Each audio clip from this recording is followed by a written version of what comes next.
Well, all right. Re- I say we waited long enough. We Yeah. can get started. I just want to say thank you all for coming, being here. Um, Even for people like Luke and David and JR, Matt, um, people that are on our panel. Thank you guys so much for just spending your time with your fellow worship drummers. I think we're all bored of out of our minds. So no better time to do this than now. And so I'm actually going to start off with some questions, maybe ask um, primarily like Noah and Luke and David, since you guys are like, not, yeah, you guys are pretty much big time, I would say. And I even as a kid, I'm only 20, about to be 22 years old, and like seeing guys like David and Luke, I've idolized you guys, and it's kind of cool to be in a chat room with you all. So I'm going to ask, just as a young drummer and someone that's trying to become a better worship drummer in any capacity that I can, and Noah, you're a freaking beast as well, and JR and Matt, like you guys are awesome, and I'm just honored to be here. So I'm going to start off with some questions. My first one is to any one of you guys in the panel that wants to answer. Um, what is one of the biggest worship fails you ever had in a live setting?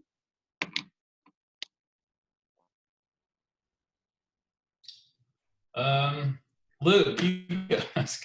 I I'm gonna pick on you so much. Um, I blacked out once. I mean, that counts probably. I was on tour in the UK, and I hadn't been drinking any water because they had this thing. There was like no water bottles. They were going green, whatever. Something about the tour was, and so I just wasn't drinking water because I'm a water bottle guy, which I shouldn't be, but I love water bottles, and so. But I wasn't drinking, and we were like, in Bethel sets are long, so we had like two. It was like our events were like 2:20, 2:30, like 2.5 hours maybe at max. So we're like closing song, and I think we were playing maybe Reckless Love or something in the bridge, right? The build, just full on, just like kind of got chills, went blank, just like, and just like fell over. And it was only for like maybe like 2 seconds, like full thing, like full blown worship night, just fell over. And so I came to, and like I just started like I was like rebooting, like came back up, and it was in the middle of like a build, and everyone's turning around and looking at me, and I had no idea where I was. I was like, "What is happening? Where am I?" I was like, "Oh." So that was pretty much it. It was a fail, maybe like a health fail. So that was probably like my biggest one that I've like kind of like fell off the train. Like it just, I mean, it derailed everything. Everyone just kind of like simmered down, and then I just started building again, and we went back into it. But it was tough. It was super tough. I have a couple. Yeah, Luke, tell some. Well, there's this one time where there's this like plastic thing. Some people call it a drum Yes. shield, like, and it goes in front of. Now, everyone probably has seen that. That actually didn't feel like a big train wreck. I've actually told a few people this, but I was really frustrated when that happened. I actually was like, in my spirit, I was like almost cussing, like, what on earth is going on? This is, oh God. Like I literally thought, my mind kind of slowed down, and I thought when the shield started falling on me, those things are rather heavy, and the snare started pushing it into my crotch, and the floor tom started to fall over, and then one of my cymbals did fly completely off.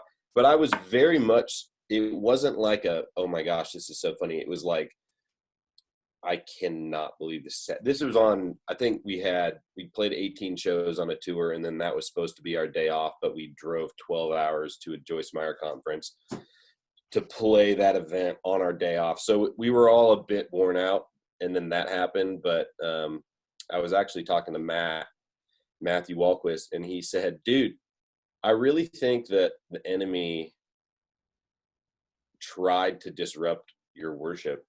I'm not trying to get all serious about this funny drum shield falling over, but when Matt said that, I was like, oh my gosh, Matt, he's dead on. That the enemy tried to disrupt the worship set. And really it was such a small, quick little thing that happened, and we were right back in it. And I looked back at it, and then afterwards I was like, I actually found myself getting frustrated at some of the comments, like, oh my gosh, they must have been playing with drum tracks because the drums kept going. I was like, start typing these long comments, and then I'd stop and then delete it all. Like, I'm not going to send that. And then Matt was like, don't let the enemy take what you guys did away after the fact. And so it was a good reminder, but that's not really what I was even going to say. My most embarrassing moments, I can think of two of them. One, similar to what David was sharing, we did a headlining tour, and our set was 2 hours and 28 minutes roughly. And we kept having this like flu bug pass around to different members of our team. And it was my night to get it. We were in San Francisco, and I remember throwing up onto the snare drum. And then every time I'd hit the snare, little tiny bits of throw up would splatter onto my shirt. And, but I was so out of it. I was like,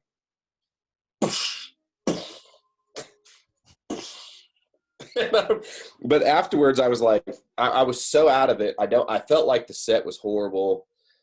I could barely remember the parts we were in. I was very nauseous feeling the whole time. We got done playing, and I grabbed all my cymbals trying to help the team, and I set them in the case and then instantly vomited up right on my cymbals.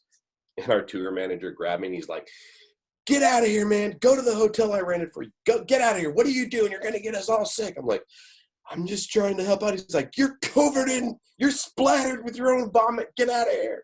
Anyway, that felt the most, like, looking back on it the next day, I was like, I literally was hitting my own throw up, and it was splattering onto me.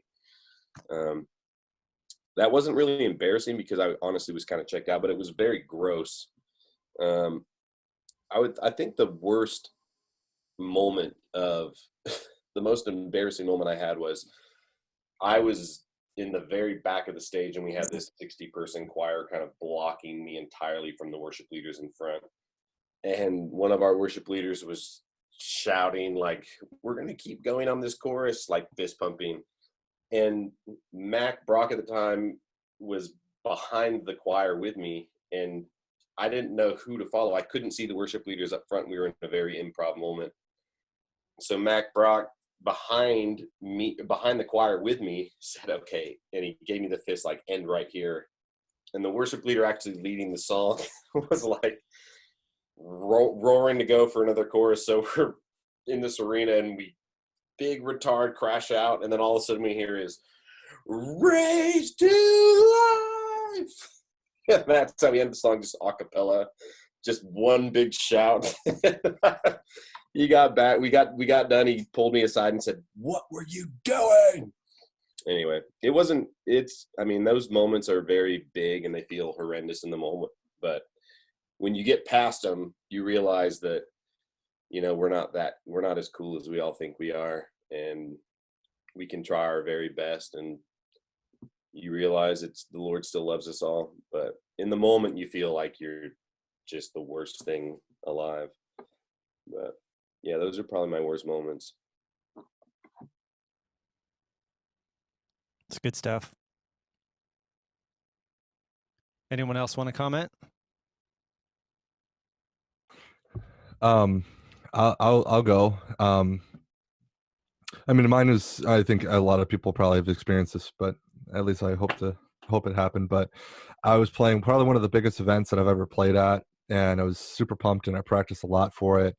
And this song, it involved a lot of different churches coming together this event, and so there's a lot of people that we were playing in front of, and we were playing some hymn kind of a feel. So it was like a 3/4, and we had this massive build, and it was just gonna like go into this epic chorus, and we're all like jiving and rocking out, and then we get to that like climax, and then I just go into like this brain space, and I just go into 4/4, and I totally miss that transition, and everyone just looks at me like, you freaking ruined that. And I'm like, oh, it was like the last song too, and it was pretty bad. So I mean, I felt horrible, because it ruined it. It ruined the song. So anyway. And how did you all recover from that, Josh? I think it was like this awkward like cymbal kind of then transition right back into like getting back into the grid. But I don't know. I mean, it was a few years ago, but I just remember in the moment going, I ruined it. That was it. No one's ever going to look at me ever again. I'm never playing drums again, Thankfully, the Lord was still there, and it is still powerful overall. So I have one I can go quickly. Same kind of thing, large event for us. And a lot of time, it was like a 5-year anniversary kind of thing, a multi-church worship night. We had a big video going into Zeal by Belonging Co. And something happened to our Dante network, and it just totally, in the middle of this pre-roll video, while we're all up on stage, totally craps out. And I have no ears. My ears are just totally, they're gone. And I think it's just me. So I'm messing around with my pack. I'm trying everything. And I'm like, in my talk back saying, guys, I have no ears. I have no ears. I'm just going to go for it. We're going to cut the click and loop. We'll play it as is, no click and just go. But turns out the whole network was down. So I started, and the whole team looks at me like, what are you doing? And everyone in the audience, you felt the energy just go from like 100 to negative 100 in like 2 seconds. And the worship leader actually stopped me. He's like, everyone stop, just stop. And he's like, hey, we're having a technical issue. And we had to pause and like took 20 minutes to figure out what happened and get things back up and running. But same kind of thing, a ton of work, a ton of preparation for this big moment. You think you have this plan of like, I'm going to kill it. I put all the prep in, and things just outside of your control just take you out. And it was a humbling moment for sure. Yeah, I'll go real quick. Back in January, I was playing this event in Phoenix, and it was my first stadium event that I had done. And it was already kind of a weird event. It was like, but literally the set before us was Kanye and the Sunday service choir. So it was like a bunch of people were walking out of the stadium as we're playing. It was just like, it was great, but it was a little odd. And I think we're like towards the end of the set, and we're playing Our Father, which is just a really sensitive, like heavy song. And it's just like the set was going great up to then, but it was just a very serious spiritual moment. And I think we were going into like this massive, like, yours is the king. And like, so I'm like ramping up, and then Jer, I swear he says, lift your voices. He's kind of like exhorting everyone, lift your voices. But he actually says just the voices. And so I go to huge, just like, bam, just like 8s on the cymbals, like full on sending it. And the whole band drops out. It's just me, just like on the cymbals. And once you go like a measure of that, you can't back out. So I'm just like full like 16 measure phrase of just like hard cymbals, and like, and then I bring it down after that, and I'm like, well, that was the end of my career. I'm going to pack it up. And it was really great though. Don't feel bad. No, that was legitimately me like a month ago. I had a blunder like that on one of our Sunday mornings, and I was like, I thought you said keep on going. And so good. Yeah. That's awesome. I don't know how I always turn down the vocalists like just enough not to hear them at the time that you need to. Happens to me way too much. All right, Travis, do you want to go on to the next question if you have them up? Sure. Cool, man. So the next question, what is your favorite thing about being a worship drummer? Noah, you want to start us out first since you went last this time? Or maybe if we could get Sure. Matt. I'd love to hear something from Matt as well. Matt, you go ahead.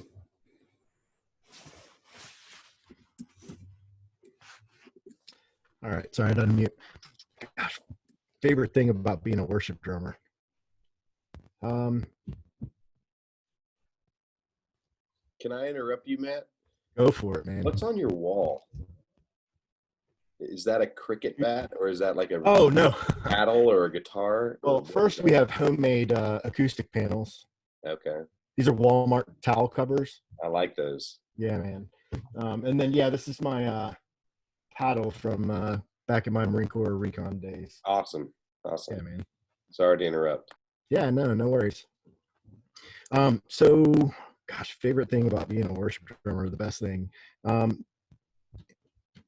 probably just interacting with your congregation afterwards and hearing that what you did impacted them and that it mattered and that you led them deeper in worship or that you helped create a moment that was special for them or important. Um, that's probably one of the biggest things for me. Being able to see, especially on the huge Sundays, that numbers of people standing and accepting Christ. I mean that just every time just absolutely wrecks me, and no shame in breaking down in tears and just losing it in those moments.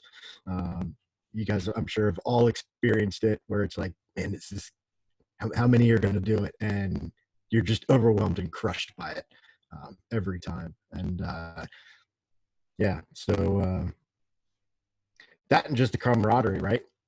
This whole page and having literally a family of people to be with and to share and do life with, and to bounce ideas off of and to get feedback and encouragement when you're really down. There's somebody else that's up, and so just having that family. And I will pass on to someone else. Thanks, Matt, for sharing that.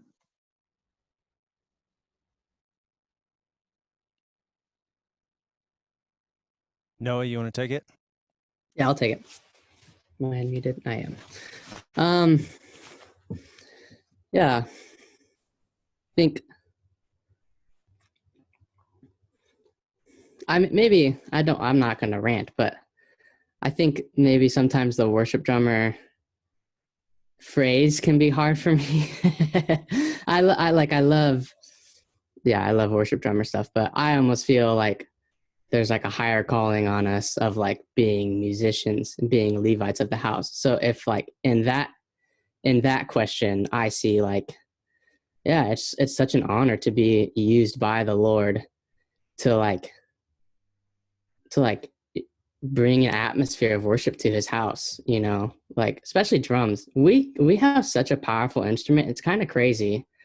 Like we can really like kind of lead the charge in a lot of moments just in our like just the way the music feels nowadays. But yeah, I just feel like such a calling on musicians, but obviously drummers here, like just to be like Levites and like being used by the Lord in his house. It's like such an honor. So I just see it as a privilege to be, yeah, like stewarding that really well. And yeah, just like living our lives in pure ways. It's like such a gift to be able to do that. And for like people to like serve the people of God. It's just, yeah, it's such an honor. Nice. I want to pause for a second and say hi to Brendan Tan. He just came into the room. I would say I'm honored to have him here. Brandon, nice to see you. What's up, Brendan? Who's that? Nice. Hey, that's crazy. Where's Brandon at? He's on the Brendan, say second hi. page. Oh. Can you guys see him? I pinned his video. So I just discovered there is a second page. Wow. That's a nice mo you got going on there, Brendan. Looks good. He's connecting to audio, so maybe he'll say something to us. I'll piggyback on Noah. That's okay. Go for it. Yeah, I actually, I don't think that it's weird or crazy, or I don't think that I feel necessarily called to being a worship drummer in that context, because when I started playing drums, there was not, that phrase wasn't even around. I just felt called of the Lord to be a worshiper, and to drums to me always just felt like the front running instrument that kind of does the work and actually goes out in front of even other musicians to kind of pave the way for what the Lord's going to do. And in the context of, I research a lot of stuff. That's kind of how my mind works. But back in the day when armies would only march, like they'd march up to each other, they said fear would begin to raise in the hearts of one army when they could hear the drums coming before they could even see the army. And I was like, man, that is exactly how I feel like the Lord has made me to be. It is not any different in this time of where we're at and what we're doing in the world. I feel like that's what I'm doing when I go to play drums. And the phrase worship drums is interesting to me because I don't hear photographers say, I'm a worship photographer or I'm a worship painter. I feel like, and I'm not here to bash worship drumming. I think it's an awesome phrase, and it's a way to kind of show where, like, whose team you're on. And I think it's cool to say, like, I'm here for the Lord and I'm worshiping the Lord with my gift that he's given me. But also, I think the more that we all find our identities and who the Lord made us to be, and it can be hard in the modern day with social media to find your own DNA and your own fingerprint in your own uniqueness and say, man, I love how David Whitworth plays, but Lord, who am I as Luke Anderson, and how am I going to be unique and set apart as a drummer, but primarily before a drummer? How am I going to be, who have you made me as a human, and who have you made me as your son? And then it doesn't matter what I do after that. I can, like, I have a 19-month-old kid, and it was the first time I realized that the Lord actually probably doesn't care so much about what I actually do. He more cares about, am I safe? Am I protected? Am I in an environment that's healthy for me? More so than saying, oh my God, I don't want my kid to rollerblade. I want him to skateboard. You know what I mean? Or whatever else, not to be cheesy, but when I watch my kid, I say, I don't care if he plays drums. I just want him to feel loved. I want him to know his value. I want him to know who he is and how I look at him as his father. And so when I think about worship drummers, I don't think about, well, on Sunday I'm a worship drummer, and on Monday I'm just a drummer that's playing at another club or doing whatever else I do. I actually just look at myself as a son of the Lord, and he made me the way he made me, and me choosing to do whatever I put my hands to brings honor to him. So I don't picture a photographer saying, well, today I took Christian photos, and then yesterday I took secular photos because they were of snow cones, or whatever else, you know what I'm saying though? But that has spoke to me so much of, like, oh my gosh, the more that I find my identity in who I am for myself, I can be inspired off of David Whitworth, but I don't have to look and act like David Whitworth in order to worship correctly or in order to be a drummer. I can be inspired off of him. And the more that I find my own identity, the less critical I become of the success of David or of the success of whoever else I'm looking at. And the more inspiring it is, because quite frankly, David can't be me. He will never be me. And if he tries to be me, he won't actually have the authority to be Luke Anderson. I only have authority to be Luke Anderson because that's how the Lord made me, and that's the fingerprint he put on me. So worship drummer to me is, I am a worship drummer, but I feel like I'm a worship human before I'm a worship drummer. And me just being a son and understanding the Lord's identity of me, and that primarily makes me whatever I touch. So it could be drums, it could be me changing my son's diaper, it could be me being a good husband, it could be me, being on this Zoom thing right now during a pandemic. But I feel like it's interesting because a lot of people will message me and say, how do you give me do you have a phone number for someone who could give me the platform that you have, or I want to be a full-time musician? I'm like, oh man. Okay. First, that question is so,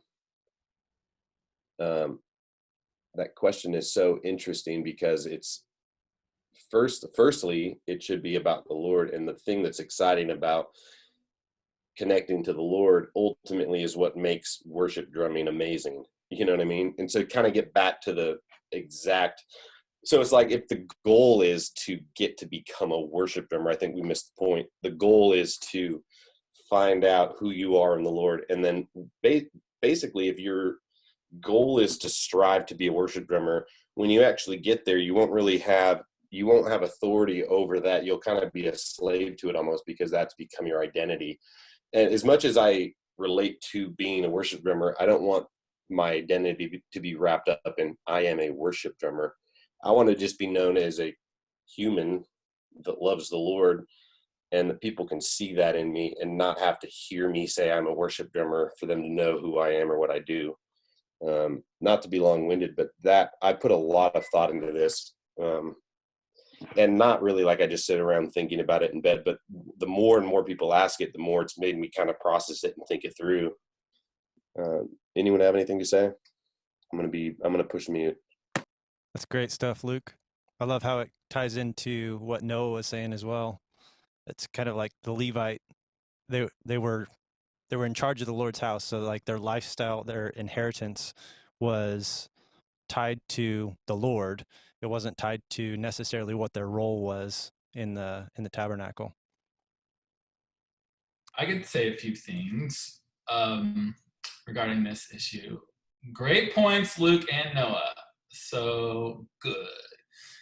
I love it. I think my time at the house of prayer kind of brought me in this whole situation of, it's where Travis is, over here at his local house of prayer. I spent 6.5 years there playing in front of no one. Sometimes it was a packed room, sometimes it wasn't. But I remember this, Luke, I'll speak on identity situation just real quick. It took me a year. I came from just a small Christian church in Texas, grew up Christian, played drums all since I was a kid, grew up in the church, and I loved worship drumming, Hillsong records, the whole, kind of like everyone, old United stuff, just kind of grew up that way, and had an encounter with the Lord when I went to a One Thing conference. So fast track, moved to IHOP Kansas City out of high school, and when I got there, I thought I was Mr. Bad A, I thought I was super good at drums and worship drumming. Our church did prophetic moments, and I was like, I am the baddest dude around. I should be up there. And so I got there. I joined they had a music school there, still there, Forerunner Music Academy plug, yep. Travis. And anyways, when I signed up, I said, hey, I want to drum for you guys. I don't know what it looks like, but let me do it. I'm awesome. And they were like, well, you need to do either a year internship, or it was basically you needed a year before you can play or even audition. And I was so messed up by this because my whole identity, was wrapped up in drumming and being Mr. Cool Guy and playing in front of tons of people. So anyways, it took me a year sitting in the prayer room, and every day, I would sit down in the prayer room and I would watch these drummers and worship teams play. And I was so torn inside because I'm I'm better than him. I can do that way better. Why am I not up there? I'm so good. Even I wasn't that good, but still I had this massive issue in my heart. I couldn't get around it. So it took a year, honestly, of just the Lord breaking down walls in my heart of being your identity is not in your craft. This isn't your identity. You're a son. We know these things, but this is it took a full year of detox essentially for me to be oh my gosh, you're right. None of this matters. Playing in front of a bunch of people, it's cool to have these dreams, but it's not the core of who I am. So if this was taken away from me, it's not going to wreck my life. So I have to know that even now it's a massive core of mine. If drumming or what I do is taken away, that's not going to wreck me. I know who I am, and I'm not going to be destroyed. It's not going to destroy me at the core of who I am. So anyways, all that to say, it took me about a year so to kind of detox, and finally, when I let it go and I was this is fine. I auditioned, I got on teams, and I was playing in front of 15 to 20 people every single day. And that's the way it was for 6 years almost. And Travis is still there. So, I mean, it's And so just knowing that, and it was such an honor and a privilege to spend that time in my life there, just worshiping to the Father. And from there, like, you know, I felt the dreams and desires of my heart, everything opened up from there. Like, I feel like once I released everything, I gave him control. Like, I worked as hard as I could. I made sure that I knew parts inside and out. I made sure that every time I stepped on the stage, just was like the best that I could be. And I was doing it under the Lord. So it had a different spin on things. Like, I wasn't trying to impress anyone except minister to the Lord. So therefore, like, I put everything I had into this. And so that was practicing. That was learning new tricks of the trade. That was learning Ableton. That was learning tracks, SPDSX. Like, no one was doing it. So I was like, but it didn't matter. Like, I wasn't comparing myself to anyone, really. There were people that inspired me that I grabbed things from. I was like, I love how he did this on the kit. I'm taking it and putting it into my arsenal. Like, I love what he did on the drum pad, taking it. So anyways, all to say, I agree with both of you guys. Like, this is like, I think you can prosper where you're planted. And I think there is a lot of, it's a bigger picture than just being like aspiring to be some worship drummer with a big platform. It's way bigger than that. You know,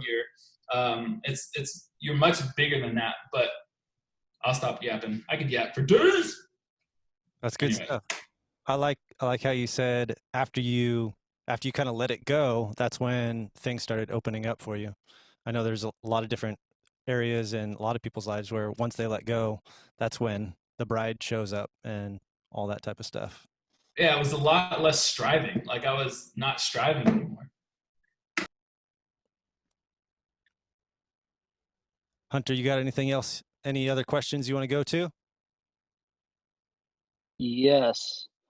One question that was submitted was how you guys got to where you are, but I'm going to skip that one. Another one is, what is the culture of your worship teams like? Real quick, I got to jump off here, guys, but it's been awesome hanging out with you for this short little time. Definitely we should do this again in the future. Peace. Thanks, Jake, for showing up, man. How you going? Peace out.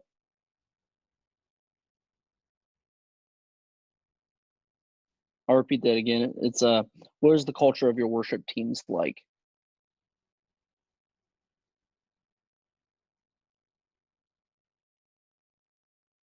Anybody can answer. For me, we don't really have a audition process right now. We did originally in the past, but I started out playing in my youth group, and then we ran out of drummers, and so there was just like threw me up there, and I've been playing live now for about 3-4 years, and so I honestly learned from playing just by playing with people. So yeah, that's it for me, really. Ethan, I'd love to hear from you. Yeah, thanks for passing the mic over. Yeah, we have a pretty awesome culture in my church. So I'm at Hillsong in Australia with a bunch of other people who are on this chat. Brendan came through, and also Ryan's in this chat, and Ruben's a college student as well. And the thing I wanted to add to the last point, which I think ties into our culture, is that we're all about building each other, and we're all about championing each other and pushing each other forward. And I think when we have the attitude that I'm going to actually encourage someone who's maybe further along than me, or not where they want to be, or even where I want to be, if we make that choice to, hey, I'm going to find someone and push them along and see them exceed and give them the tools they need to move forward.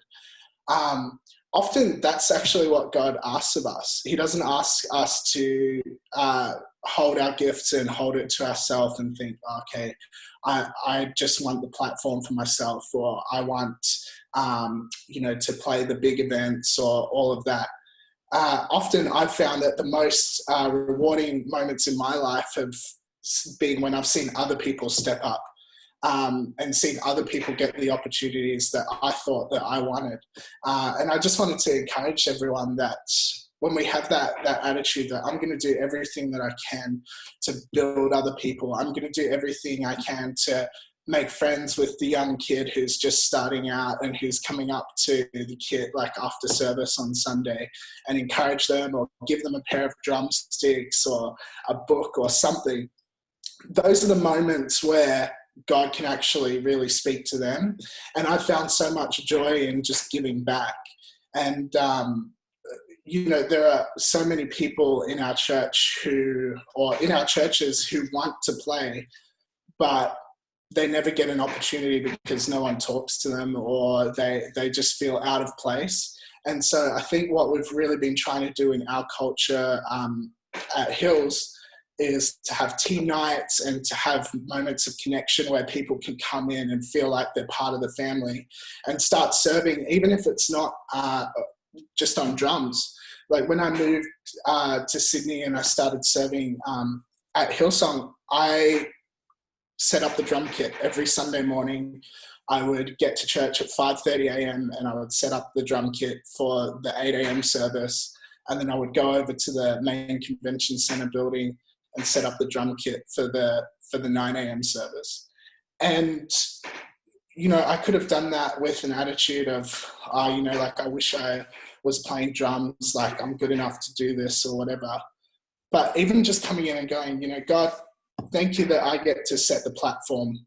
Thank you that I get to help someone set up and I get to be part of making things happen. Even if your season as a worship drummer is just learning from someone and being a backline technician for a while, or coming up and serving on production, God sees that. And I just wanted to share a story of a college student. His name's Jared, and he recently played on a Mosaic tour, I think. He toured with Mosaic MSC a few months back, and he came to Sydney to do worship drums and to do college. And he never got to play drums in a church service the entire time he was in Sydney on a Mosaic tour, I think. Oh, I just heard myself back there. So he never got to play drums the entire time that he was in Sydney. He served on monitors and mixed monitors like every week. I think he played at youth a couple of times, but he always did it with like the best attitude. And then when he went back to the States, he found himself planted at Mosaic, and then was eventually asked to tour with them. And so I just want to encourage everyone that no matter where you're at in your journey, you can bring the attitude, you can bring the Holy Spirit with you and with whatever you're doing, and have those worship moments at home, in your bedrooms and in your day-to-day life. Like, cry out to God and ask that he would move. And you don't need a platform to do that. You just need a willing heart towards God. And I just encourage everyone that try and build that culture in your teams, that we're all in this together, we're all building each other, and we're all moving the kingdom forward. And if someone else gets the platform, that's okay. If someone else gets the opportunity, that's okay, because we're here to build the kingdom and to see the kingdom move forward. So just wanted to add that. And if we can build that culture, we're going to see so many people from the outside like come in because they feel welcomed and they feel empowered, and they feel championed. You can go out and play gigs and have the greatest impact of the Holy Spirit on people because they see what's shining through your life. And so let's never lose that and get caught up in trying to be a worship drummer or anything. Just be a spirit-filled Christian. Just do like we're doing now, like get on Zoom and talk to people and be an encouragement. I hope that we can all build more connection and champion each other more, and thrive on our differences as well. Like what Luke said, he can only be Luke, I can only be Ethan, but together we are the salt and light of the world, and we can salt our churches and we can salt our communities, and we can create atmospheres where God can move. And so just in this time without a platform, let's just be focusing on pursuing Jesus and getting better at what we do, but also knowing that like God doesn't actually need us, but he wants us. And I love that that's our God. and that's the culture that we should be championing in our teams. So sorry for the long-winded response, but it just came out. I hope that encourages you all. Yeah. So good, dude. Thank you for sharing that. JR, you've been kind of quiet. You got anything? No, I just want to say, yeah, everything everybody said, I definitely echo it. Yeah, that's all I got. I just agree. Could I add to this this question here? So I'm kind of in a unique spot over here on the the Northeast. It's kind of a different culture.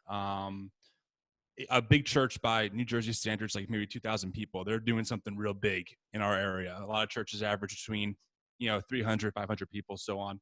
And I'm a volunteer at my church. I don't play drums full time economically wise. I run a small business. So it's kind of interesting because we started this multi-church worship night about 5 years ago called Resonate. And it was kind of amazing what the Lord's done, because what has helped us immensely is I think that sometimes there's an unspoken competition among churches a little bit. We might say it's one kingdom, but then we're kind of, well, how's this church doing this? And what's this church doing this way? And how's their live stream sound? And, who's this pastor? But we started this, out of one of the churches with just a heart just to unite people together. And it's kind of grown from 3 churches involved. Now we're up to about 70 churches involved every other month. We do this multi-church worship night with about 500 to 700 people who come out. And one of the cool things about that is that you meet amazing musicians who are super talented, have amazing hearts to worship. And then you get to network with them and they become friends. And then the competition is totally out the window because these are your friends, and you end up wanting to help. And then you realize that life is designed to do things together, and that we do a lot more when we're partnering together and sharing resources and volunteering our time to make things happen than we are trying to puff up our own ego or our own, our own 4 walls, so to speak. And so that culture of Resonate has really showed me that when you take away your ego of having to maintain your spot, better things happen. There's a lot to be said about humility and bringing in people who maybe you see a lot of potential in them and then mentoring them to get them to that next spot. And that's been really cool to see that happening in our area, especially, on the East Coast, where it's not, church culture is very different here. It's not a thing where you just go to church. You really have to kind of fight people to get really involved and committed. So it's been cool seeing, like I said, 70 churches being involved now, 40 churches with live stream, live mixing, and everyone there especially for Resonate, even though a lot of them do this full time, they donate their time for these nights. So, we have videographers who full time, that's what they do is video, and they'll donate their time.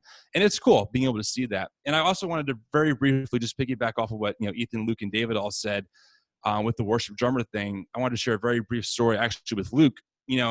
Like I said earlier, I'm a volunteer. I don't get paid to do this. I own a small business with my family. And that can, I think for us on this side, it can kind of be like intimidating when you're like, well, how do I drum like Luke or David when I'm not doing this full time? And I don't have this amazing gear, and my church isn't like, thousands of people, and our budgets are really slim. And it can get in your head, and you kind of discredit either your own work ethic or ability, or even your calling sometimes, because you kind of feel like, well, like, are they just more blessed than I am because my church is this and their church is that, or whatever it is. It's all illusion. And 3 years ago, Luke did lessons for the first time. I'm like, you know what? I'm going for it. I'm going to reach out. And we ended up connecting 3 years ago. And Luke was the catalyst for me of realizing that just because I am a volunteer at my church is not stopping me from having the mindset of Luke's mindset. It's not stopping me from having the work ethic or the mentality that Luke might have, when it comes to his approach to drumming and wanting to be an excellent player all the way across the board. And I think it's important for us as well in this group is that, we shouldn't see it, well, my church is only 100 people. Well, I don't have, my in-ears don't sound that great. That doesn't matter. Nothing is stopping you guys from giving your all, from loving people well at your church. And honestly, that's probably where God has placed you for a specific reason, because only you guys can probably love those people the way that they need to be loved. Just like Luke said, there's only one Luke Anderson. There's only one Tim Whitaker. There's only one of you. And if you're not there, there's a gap missing. So I think that's important for all of us to remember. When you're doing your Sunday morning thing, there are hundreds of other musicians, artists who are carrying on the tradition of the church since the beginning, since thousands of years ago. Artists are carrying the torch, expressing God's presence in unique ways that only we can do, that no one else can do. And that's important, that no matter what that looks like, you get a chance to do that. Hey, can I go? Travis, I actually have something I thought of. So, just going off of like just unity and competition. One thing I try to do just with our church, we have about right now we have about 2 campuses and probably around 6 drummers. And so one thing I do is I always try to if I'm there, if I watch on live stream, because I actually live about 5 hours away from my church right now. I always try to encourage. So after their sets, I'll send them a text and say, hey man, like great job. Like if something happened, I'll be like, hey, it's not your fault. Like just stuff like that. Just be very encouraging. Very don't let the enemy creep in with disunity, because that it's not good for a drumming or a church team or environment. So just if I wouldn't even say go out of your way, but I just say just make sure you, like as drummers, especially like on your teams, you're encouraging everybody and you're lifting everybody up. It's not worth it for competition. We're all on the same team, And so that's one thing I stressed. I was talking to one of our drummers probably about a month ago, and he was just mentioning how it's helpful because I think he was kind of feeling there's not that there's competition, but he's struggling with hey, like where am I at like on this team or whatnot. And so just being there and available for people to just encourage and just keep unity. I think it's one of the greatest things. One, you guys grow together. So I guess that's just one thing I wanted to say. And yeah, that's about it. Hey guys, I'd love to say one of the drummers from our church, Rolf, says if there's going to be a competition in church, it should be who can encourage like other drummers the most. So something to take away is like, if there is going to be, let's make it one in a positive sense, which is, hey, like Ethan said earlier, I'm going to lift up this drum. I'm going to do everything I can to see them be amazing at what they do. So that's my 2 cents. Good stuff. Same, yeah, and find younger drummers, like Ethan said. Like there's one kid that I'm trying to. Like I said, it's hard just where I'm at right now, just away from the church. But like, try to find younger drummers, like Ethan said, to just encourage and just take them by the hand, because people are watching you. People are watching you on stage, and if you don't know it or not, like there's younger drummers that are like, man, I would love to do. Because I know I was one of those dudes. Like I know I watched David, I watched Luke when I was younger. Actually, I think we're the same age, but I still looked up to you, Dave. But it's just like, just reach out to those younger kids, because they're gonna be where we are in 10 years, and so just love on them, encourage them. I love that. I think one of the most important things for me was realizing there were things that I wanted to hear from other people when I was growing as a musician. And a lot of times I didn't hear it. So what I want to do is I want to try and give that now that and you don't have to do this once you're older and you're established or anything, but you can start when you're young. If you like receiving compliments, give compliments. So with any drummers that you see, the other musicians as they're growing, whatever it would be, that you would share with them the things that you wish you would have gotten when you were younger. Which that brings me to another question. What would be something that you wish you would have known earlier in your, I don't know, career or your job as a drummer? What's something you would have wanted to know earlier that you would love to pass on so that someone else, they can use your ceiling as their floor? You don't need a double pedal. That's all. Hey, can I request Brendan to answer this one? I want Brendan to answer this one. Let's see. Can you hear me?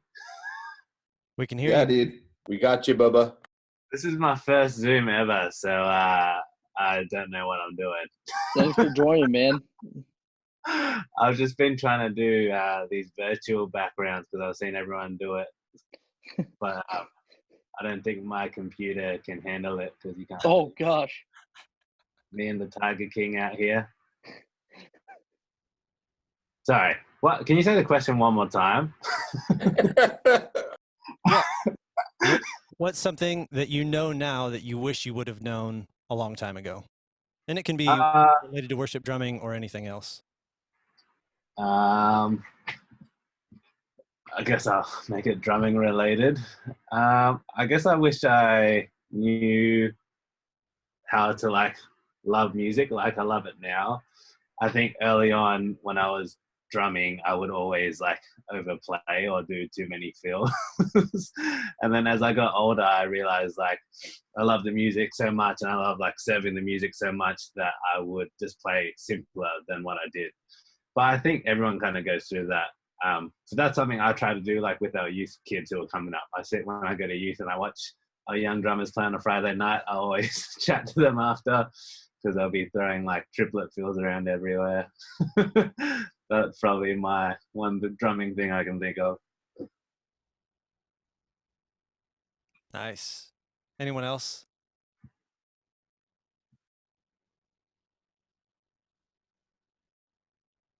I'd love to hear from Luke again, if he's got anything for us. I just want to say Peter or Ryan Savage with that background.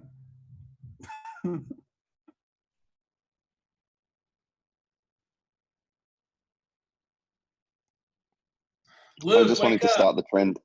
I'm here.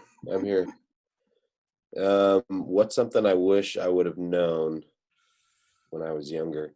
Couple things. I actually remember very vividly thinking when I was 23, I played my first arena, and it actually was just in an alternative rock band, and we were direct support for Linkin Park.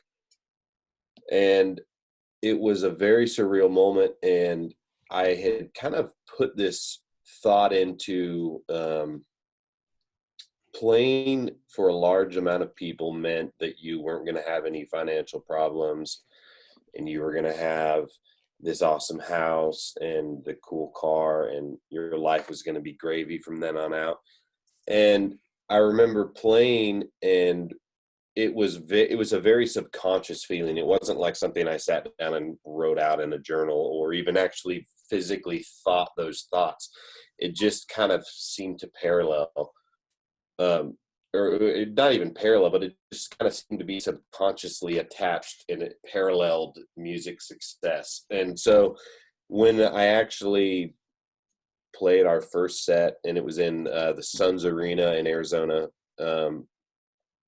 I got done playing and I tore my stuff down, and I sat there and I thought, this wave of disappointment hit me. And it sounds very bizarre to have that response from an experience like that. And I thought, oh my gosh, I get it now. It was so much revelation. And I feel like the Holy Spirit actually was letting me have it. And he said, now do you really want to just be a musician? And I said, oh my gosh, I don't just want to be a musician. Like, the goal of just playing for a lot of people, to have a lot of money, to have a big house, to be successful, that's so shallow and empty. And I would eventually hate and resent music so much if that was the goal. The goal had to quickly shift to where I said, I want to play to be an impact on whoever is there. And when that mindset changed from, I'm going to get all this stuff if I play for this many people, and that's the reason for doing that, and that's the motivation for wanting to be successful, versus I'm going to play and I'm going to use my gift the Lord gave me and try to be the best steward I can of what the Lord's given me. And hopefully I can use it to minister to people that the Lord brings into my vicinity for this night or in this city. That the latter of the two was so much more meaningful and so much more like where I was like, I would go on tour any day to do that, to have a chance to allow someone to experience the presence of the Lord, And if that's the goal, then I'm always going to be successful. If the goal is going to be me wanting to play music because I'm going to get a big house or because I'm going to be this well-known person, it's so shallow and so empty and so unfulfilling that would not sustain me at all. And so I tell young people all the time, I said, if you don't learn the real meaning and value of why you want to do what you want to do, you're going to be disappointed and you're eventually going to burn out, because music's not going to actually give you what you think it's going to give you. And so ask the Lord to really show you what's the reason, Lord, for why you gave me this gift? What's the reason for the talent that I have? Can you give me a heavenly perspective of my gift and what it actually does to the spiritual environment to allow people to open their spirits up and be able to receive from the Lord? And so I know that's kind of a weird answer, but it was probably one of the most life-changing moments I had, where I said, it was kind of like a come to moment, like, okay, I get it. Music is very blue collared, but if you feel called to it, then I'll do it for the rest of my life. And it's not because I'm going to get all this stuff out of it, but literally it's just because that's what the Lord's put inside of me, and it's to minister and to be a blessing to whoever the Lord brings in to my vicinity. And it's then when it's about the human and not the getting off on how big the crowd is, then it doesn't matter how many people are there. It's just that there are people there. There is a person there. So yeah, that's something I wish I would have known when I was younger, and it just took experience to kind of get that understanding. Good stuff. Noah, you got anything for us? I don't know. Yeah, I think I could get into the whole like identity thing that David and Luke were talking about earlier. Just like I'm 23 right now, but maybe 4 or 5 years ago, like went to small Christian university out in Costa Mesa, California, and just like was just like on fire for the Lord, but more so on fire to play drums. Just like wanted to be known around campus as a drummer. And like, granted, I was probably given the keys to the kingdom a little too early. Like, was a freshman playing on all the chapel teams. Like, was just looking for compliments everywhere. Every time I walked to class, just was like, I just didn't know, And obviously, I can't say that I wish I learned that sooner, of like rooting my identity in like sonship and like belovedness versus like being a drummer. But because it's like, it's the kindness of the Lord that it happened when it happened, that I like kind of came to a harsh stop like my sophomore year at university and was like, this is so empty. Like, I don't care to do this if this is what it's going to feel like. Like, I just want to do this. Lord, if like this is what, like, if this is my sacrifice to you, let it be my sacrifice. Don't let it be the thing that I'm dependent on, So I don't know if I wish I learned that sooner. I feel like I learned it at the perfect time, because like I wouldn't be, I don't know where I would be today if the Lord in his kindness didn't like rid me of that, but, and even still, it's still like still a journey to like know, just like constantly reminding myself who I am. But that's just, I can't say I wish I learned that earlier. I'm just glad I know it. That wasn't really an answer. I don't know. Just, I didn't have much. That's it. Great. Yeah. Thanks, bro. So I have something, if nobody's going to say anything. Go for real it, quick. So a few years ago, my wife and I were living in like Gainesville, Florida, felt a call to go to a school ministry in Tennessee. And I was playing for a bunch of churches that were like 500-600 members. And that was like big for the area I was at. And then when we went to the school ministry, it was like a bigger church, like 2,000-3,000 member church. And in my mind, like I wasn't that way before, but when I saw like the platform and stuff, I just started to get like a really big head, and I was like, oh dude, I can do that. Like I can smoke those guys. Like in my head, I was just like, I should be there. They don't need to be there. Like I'm going to get there, show them what's up. And then, I'll be the main drummer. And I just like found myself in this really like weird place of just like pride and arrogance and just like a giant ego. And then like, you know, it's one way on live stream, and then it's another way when you get there. And I got there and I quickly realized that everybody was extremely humble, extremely talented. They had just a heart after God, and they had a heart after the house. And then that kind of like just checked myself and made me, you know, think for a second, like, am I doing this for the right reason? Like, what is my whole, you know, we were coming here for a school ministry, wasn't coming here to play drums.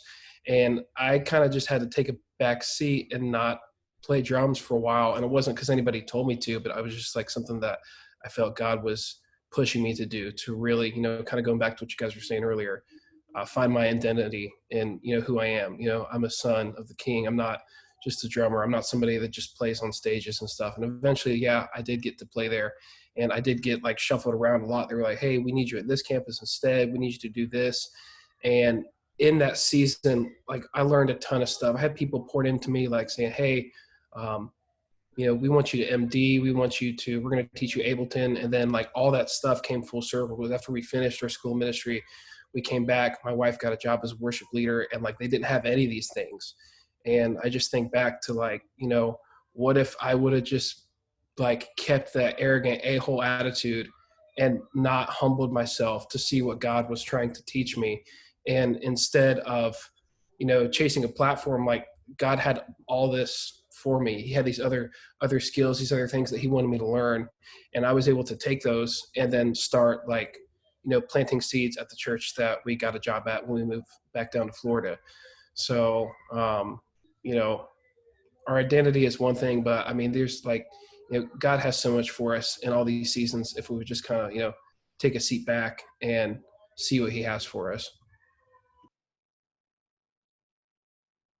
Good stuff. So I should probably say something as yeah. Am I the oldest guy here? Am I the old man in the room? I think I might be. I'm 30. Hey, what's up, Harrison Wood? All right. So I guess I would say looking back, I wish I had learned earlier on that everything that I did throughout the week was worship that was preparing for the time when I was leading. And I wish, you know, especially the older you get, especially as a volunteer, with the family and with an actual other job that you're supposed to be doing all the time, more than 40 hours a week, and kids and all of these responsibilities, like the more and more that type of thing piles onto you, you have to get extremely creative in how you're preparing to lead worship. Like, I got to steal this 5 minutes of a drive to the grocery store to get 1 or 2 more reps of just listening to the song, or just figuring out what am I mentally going to do in this part. And, you know, over time you end up becoming a lot more efficient, I think, in learning ways to prepare yourself for that. And really just that the part that you do in front of others, that's just a peak. That's just a tiny nuance of the amount of worship that you need to be doing in your life. And you're just exposing a little bit of that for other people to see. In your private time, you need to go deeper. Like sometimes we're deeper, sometimes too many fills deeper, sometimes boring, not enough. And all of that is okay in terms of working through what you're actually going to bring to the table when you're doing the actual on the platform in front of other people worship. So like I said, as the old guy in the room, I figured I should probably say something. That's awesome. So the original plan was to go for about an hour. Junior, I'd love to have you chime in and talk about maybe if we want to do this some more, things that we can do that would bring value to the group. Any thoughts?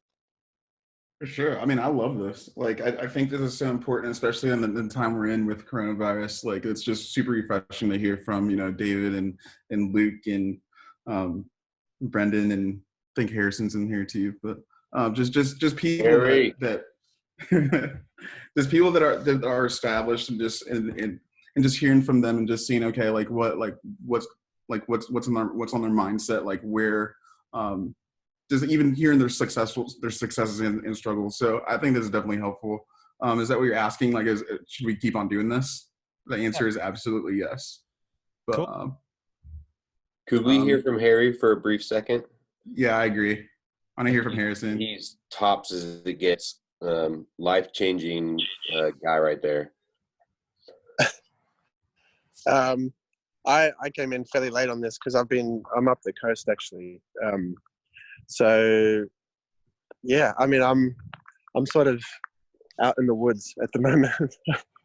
But woods in the woods. Exactly. Yeah, no, this is awesome.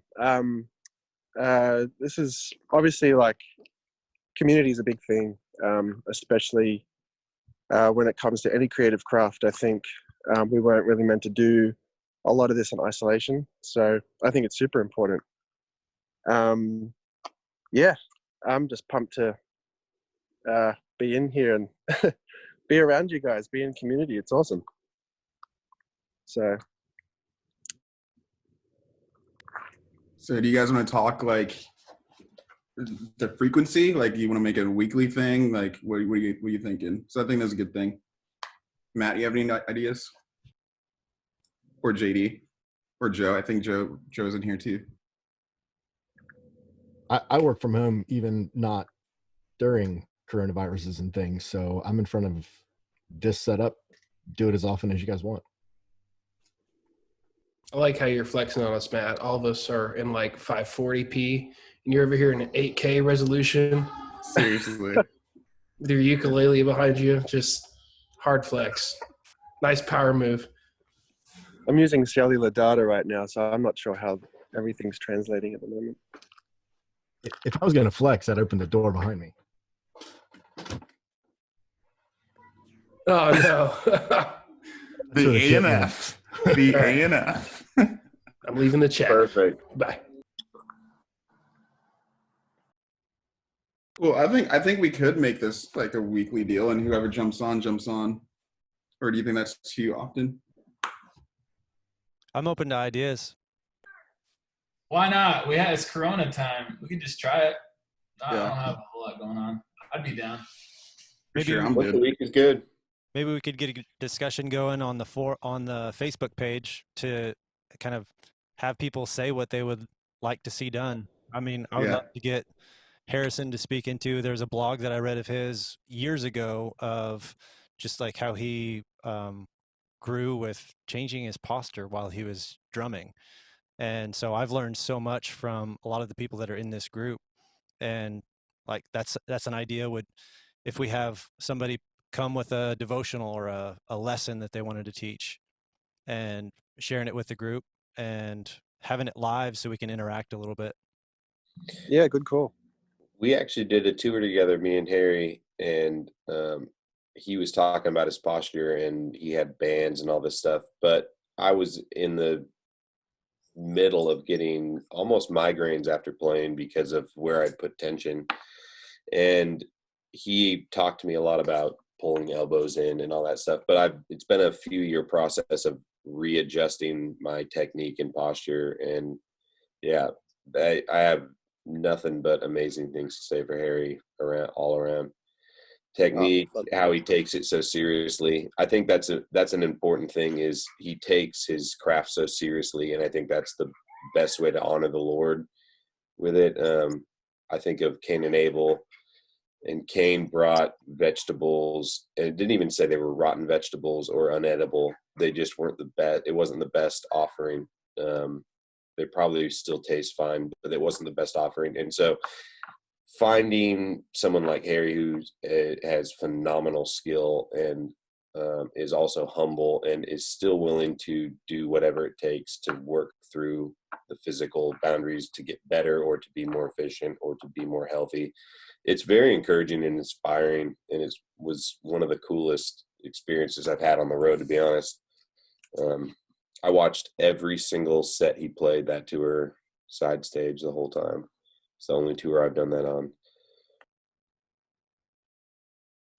Oh, well, so that was a door. I appreciate that, man. Thank you. Yeah, I mean, it's very real.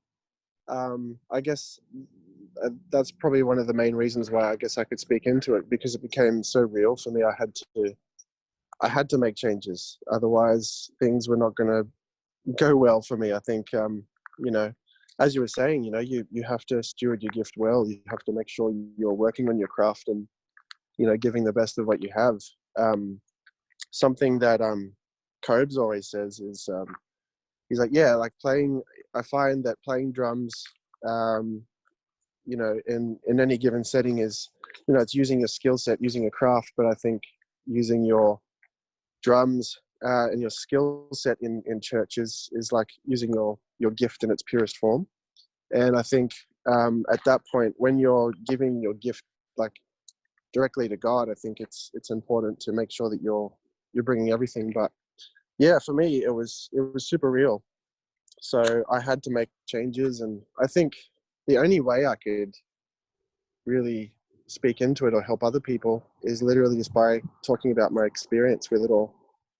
And yeah, so I'm pumped that like got something out of it and that I was able to help. But yeah, it's literally just speaking from experience and knowing that I had to change something and I had to work on my health. And it wasn't just, you know,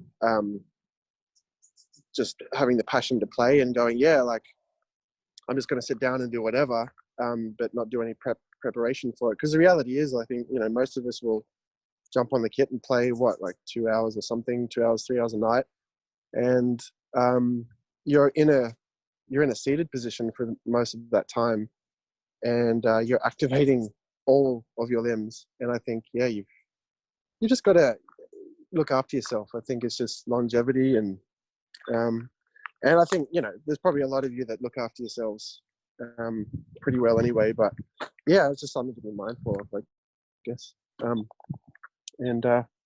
But yeah, I mean, whatever experiences that I go through, I guess, and whatever experiences you guys go through, the cool thing about it is it can, obviously it can be a tough time, but through that it can become a testimony. It can actually help other people. So I was just stoked on that. And I was actually stoked to be able to write about it, because I wasn't sure how much, you know, help I could offer, but knowing that it actually helped people was awesome. So appreciate it. Thank you.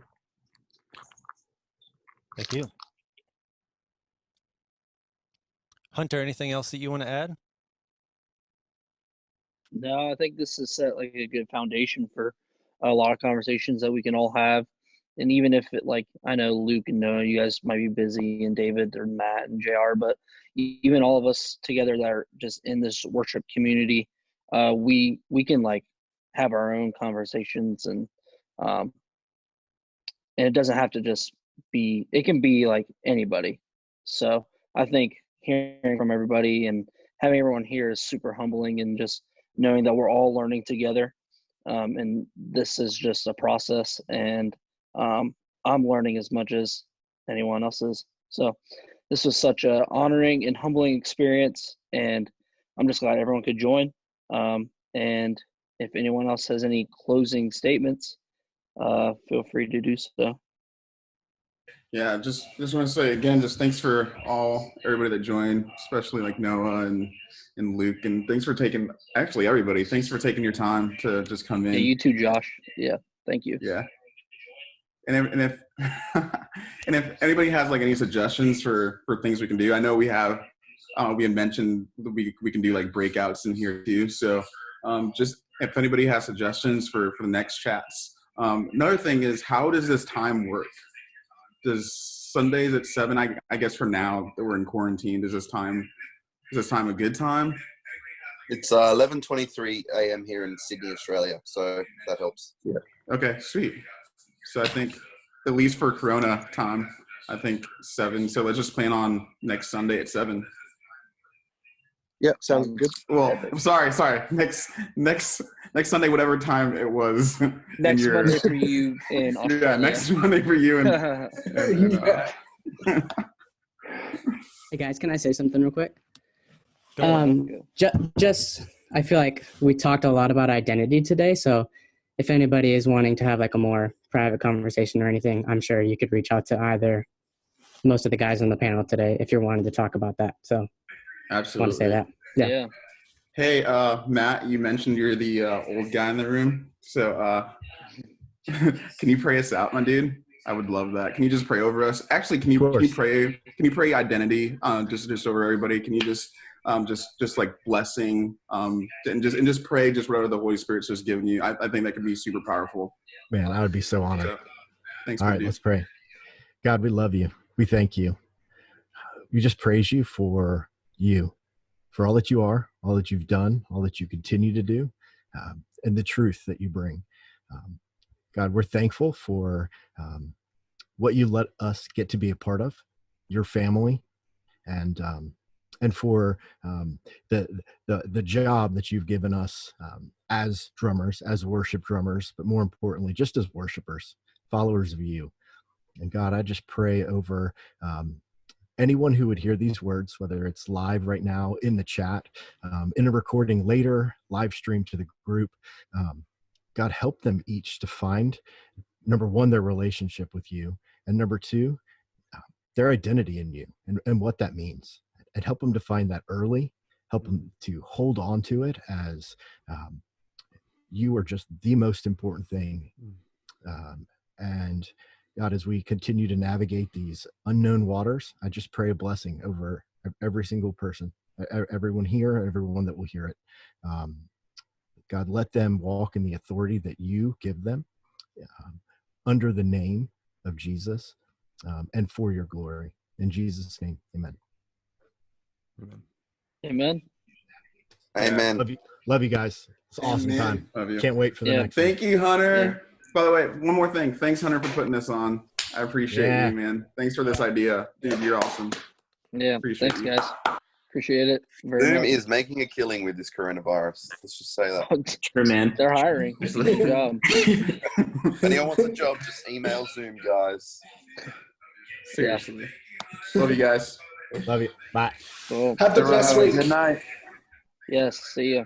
Yeah. Peace out. Peace out. Peace out. So cool. Harrison was the best.